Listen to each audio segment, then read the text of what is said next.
अशा पद्धतीने अनेक धान्य एकत्र करून जर तुम्ही मल्टीग्रेन भाकरी बनवली तर त्याचे शरीराला अनेक फायदे आहेत। वजन नियंत्रित ठेवण्यासाठी किंवा डायबेटिक लोकांसाठी ही खूप उपयोगी आहे। तर आज आपण हीच भाकरी कशी करायची ते पाहणार आहोत। करायला खूप सोपी आहे आणि खायला खूप खमंग खरपूस लागते। अगदी मुलं सुद्धा आवडीने खातील। तर या पिठापासून तुम्ही नुसती भाकरीच नाही तर पराठा, थालीपीठ, धिरडे किंवा आपण कोथिंबीर वडी बनवतो त्यामध्ये सुद्धा बेसनाऐवजी घालू शकता। तर सर्वात आधी आपण सगळ्या साहित्याचं प्रमाण कसं घेतलंय ते पाहूया।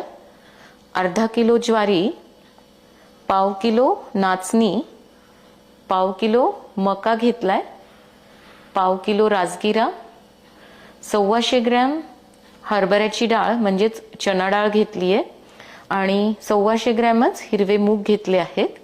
तर ही सगळी धान्य आपण एका प्लेटमध्ये काढून घेऊया। ज्वारीमध्ये भरपूर पौष्टिक घटक असतात आणि यामध्ये फायबर्सही भरपूर असतात, त्यामुळे पचनक्रिया सुधारते। नाचणीला बरेच जण नागली किंवा रागी सुद्धा म्हणतात, तर तुमच्या भागात याला काय म्हणतात कमेंट करून नक्की सांगा। यामध्ये आयर्न आणि कॅल्शियम भरपूर प्रमाणात असतं, त्यामुळे महिलांसाठी व मुलांसाठी नाचणीचे अनेक फायदे आहेत। मक्यामध्ये सुद्धा फायबर्स खूप असतात आणि याने भाकरीला चव सुद्धा खूप छान येते। राजगिरा पण शरीरासाठी खूप चांगला आहे, यामध्ये आयर्न आणि प्रोटीन भरपूर प्रमाणात असतात।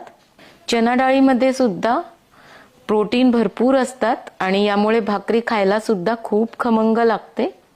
हिरव्या मुगामध्ये पण भरपूर प्रमाणात प्रोटीन्स आणि फायबर्स असतात। थोडीशी मेथी पण घालायची आहे।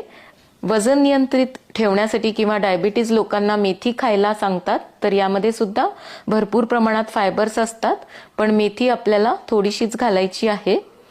सध्या उन्हाळा आहे त्यामुळे मी यामध्ये बाजरी वापरलेली नाही। हिवाळ्यात किंवा पावसाळ्यात तुम्ही बाजरीचा सुद्धा वापर करू शकता। ही सगळी धान्य आता एकत्र करून घेऊया आणि गिरणीतून याचं पीठ दळून आणायचंय। तर आपण ज्वारीच्या भाकरीसाठी जसं पीठ दळून आणतो त्याप्रमाणेच हे पीठ दळून आणायचंय। तर पीठ मी आता इथे दळून आणले